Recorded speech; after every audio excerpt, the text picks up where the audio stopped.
السلام علیکم ورحمۃ اللہ وبرکاتہ۔ ناظرین، آج ہم بات کریں گے عمرے پر جانے والوں سے متعلق کہ جو حضرات عمرے پر جاتے ہیں وہاں اکثر ایسا ہوتا ہے کہ جب آپ صلی اللہ علیہ وسلم کے روضہ اقدس پر پہنچتے ہیں یا بیت اللہ کا طواف کرتے ہیں تو اس دوران وہ موبائل کے ذریعے ویڈیو کال کرتے ہیں اور دوسروں سے بات کرتے ہیں۔ تو یاد رکھیے وہ مقام جو ہے بہت ہی باادب جگہ ہے، بہت ہی پاکیزہ جگہ ہے، بہت ہی مقدس جگہ ہے۔ اس جگہ موبائل کا استعمال کرنا بہت زیادہ خطرناک ہے۔ بہت سے حضرات یہ کرتے ہیں کہ ویڈیو کال کے ذریعے اپنا سلام پیش کرتے ہیں، تو ہم یہی دیکھتے ہیں کہ آج ویڈیو کال کے ذریعے سلام پیش کرنا صحیح ہے یا نہیں ہے۔ تو اس کے لیے ہم جامعہ علوم اسلامیہ علامہ یوسف بنوری ٹاؤن کراچی کا فتویٰ دیکھتے ہیں۔ سائل سوال کرتے ہیں، کوئی عمرے پر جا رہا ہے اور وہاں آپ صلی اللہ علیہ وسلم کے روضے مبارک پر حاضری دینے کے لیے جاتا ہے، یہاں سے کوئی فون کرے اور آپ صلی اللہ علیہ وسلم پر سلام کرے تو یہ کیسا ہے؟ جواب: بصورت مسئولہ روضہ اقدس میں سلام پیش کرنے والوں کو فون کر کے فون کا اسپیکر آن کروا کر فون پر سلام پیش کرنا نامناسب طریقہ اور ادب کے خلاف ہے۔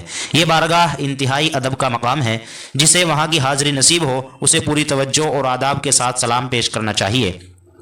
اور جو حاضر نہیں ہو سکتا وہ جانے والے کے ذریعے سلام عرض کر دے اور اس کے ساتھ ساتھ اپنے مقام پر ہی درود و سلام کی کثرت کرے۔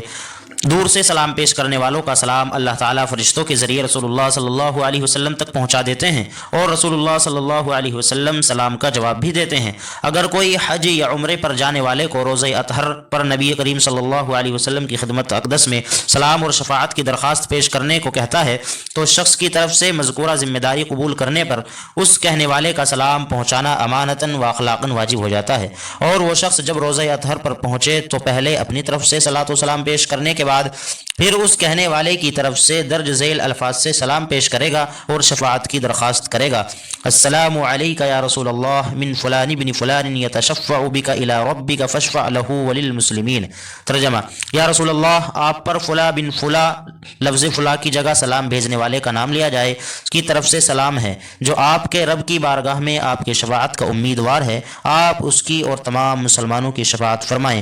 نبی کریم صلی اللہ علیہ وسلم اور صحابہ کرام رضی اللہ عنہم بھی آپس میں ایک دوسرے کو سلام بھجواتے تھے، اور سلام لے جانے والا پھر یوں سلام کرتا کہ فلاں صاحب نے آپ کو سلام بھجوایا ہے، اور جواب میں اس سے کہا جاتا کہ آپ پر بھی سلام اور بھیجنے والے پر بھی سلام۔ واللہ تعالی اعلم۔